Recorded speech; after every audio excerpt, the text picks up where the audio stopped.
This is how Russia battered open the door of Berlin in the last weeks of April, the city's last days as the capital of Hitler's Reich.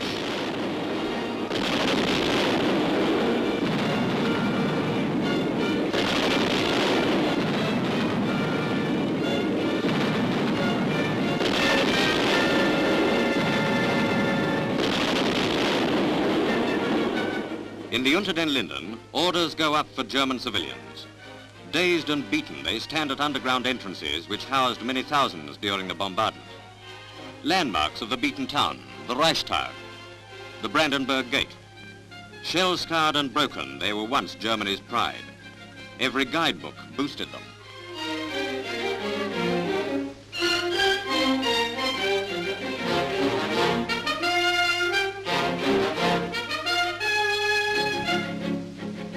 Now the guidebooks can be found littered among the rubble. The pompous buildings have paid the price of Hitler's crazy dream of conquering the world for Germany.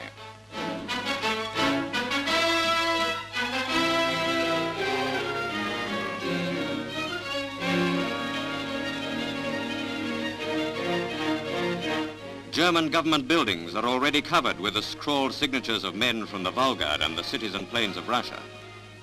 Berlin's fall ends Russia's war, and Ivan Ivanovich has chalked it up.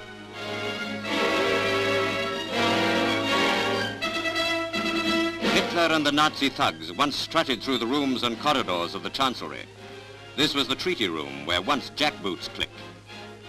Bucket and spade parties of German women get down to the job of clearing the mountains of debris. They're paid fourpence halfpenny an hour. And at this rate, they're going to be busy for a long, long time.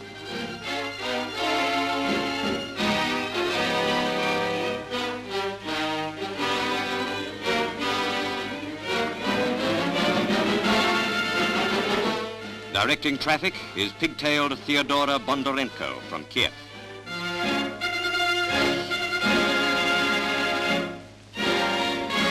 Outside Hitler's air raid shelter at the Chancellery is the spot where the bodies of Hitler and his alleged wife, Eva Braun, were said to have been burned. An SS man says he saw the bodies soaked in petrol and watched them burn. Is this the end of the Hitler legend, or is it just another story? Maybe his ghost will turn up someday and give a repeat performance of those balcony rantings, now the delight of Allied soldiers.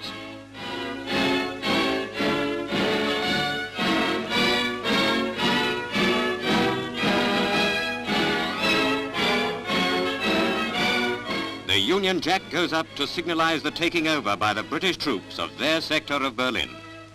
The date is July the 6th, 1945, a date the history books will remember. First into Berlin came the famous Desert Rats. British cars and Bren carriers rumbled past the saluting base, where General Line, British commander in Berlin, took the salute.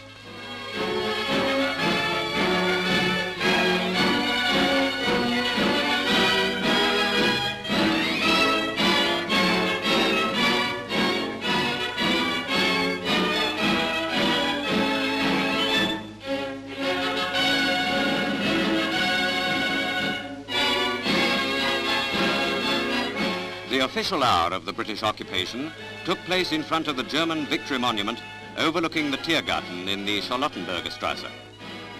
The Union Jack, carried throughout the 3,000-mile advance from El Alamein, flies in front of the memorial. Grenadier Guards, 11th Hussars, Devons and Canadians took part in the parade. Germany's gilded victory column was built after a previous war of aggression. A Dunkirk veteran unfurled the flag and in one more sense rounded off the war in Europe.